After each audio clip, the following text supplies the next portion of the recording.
Nachim, une chronique d'Ariel Willem et Lise Gutmann. Ariel Willem, bonjour. Bonjour Lise et bonjour à tous. Alors, nous sommes heureux de vous retrouver pour un nouvel épisode de Nachim et on a hâte de savoir de qui ou de quoi vous allez nous parler aujourd'hui, chère Ariel. Alors Lise, on le sait, l'indépendance d'Israël a été acquise grâce à de nombreux héros juifs, souvent méconnus.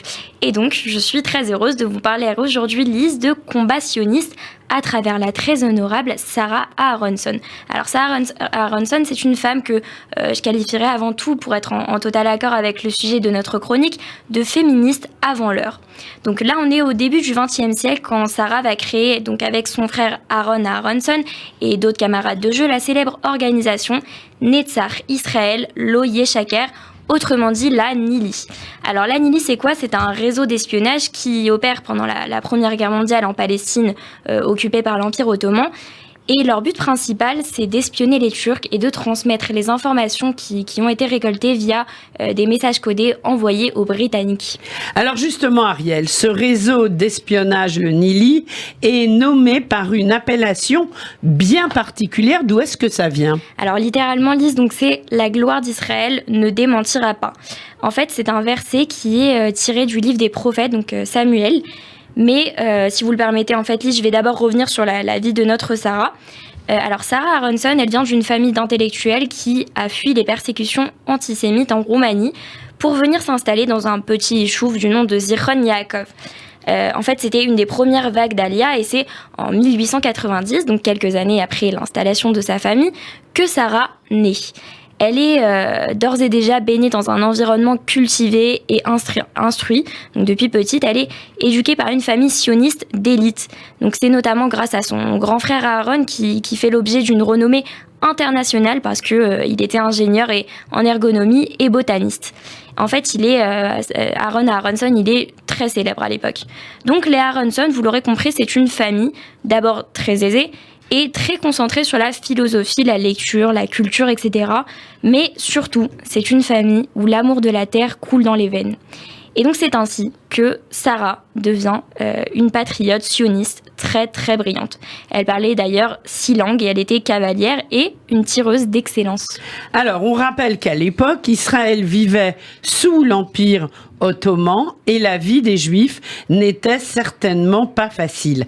À ce moment-là, la Première Guerre mondiale éclate et la Turquie combat aux côtés de l'Allemagne. Je vais faire une petite parenthèse et c'est une situation qu'on retrouve dans La Belle de Jérusalem. Exactement, cette série à ne pas rater. Ça m'y a fait penser. Je vous laisse la parole, Ariel. Une série qu'on adore d'ailleurs. Oui. Et donc en fait, je disais que pendant ce temps-là, Sarah, qui a toujours vécu en Israël, va se marier avec un marchand bulgare. Donc malheureusement, elle va quitter la terre d'Israël. Donc c'était un certain Chaim Avraham. Elle va partir vivre avec lui à Constantinople. C'est un mariage qui ne va pas durer très longtemps et au bout d'1 an à peine, Sarah va venir retrouver sa terre natale. Sur le retour, Sarah va s'apercevoir de l'intensité du massacre des Turcs sur les Arméniens. En fait, il faut savoir qu'à l'époque, on pressentait que les prochains sur la liste seraient les Juifs. Et donc, c'est ainsi que Sarah a eu l'idée de créer le Nili. C'est ça, elle était d'ailleurs bien accompagnée.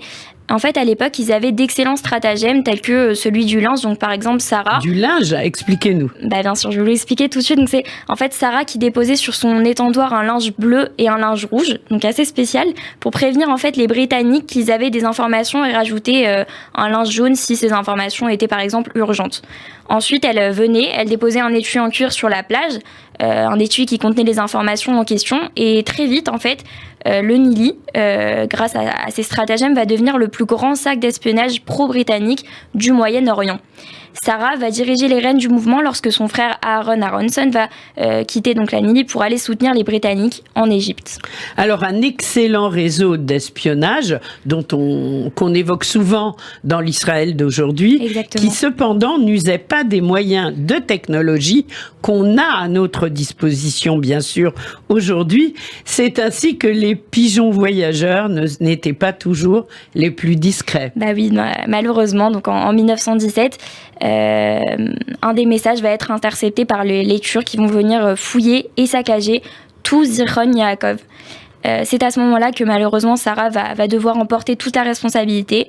avec beaucoup de courage. Elle va refuser de divulguer l'identité des autres membres.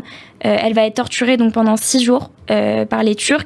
Et après quoi, on va lui annoncer qu'elle serait bientôt transférée vers un autre endroit.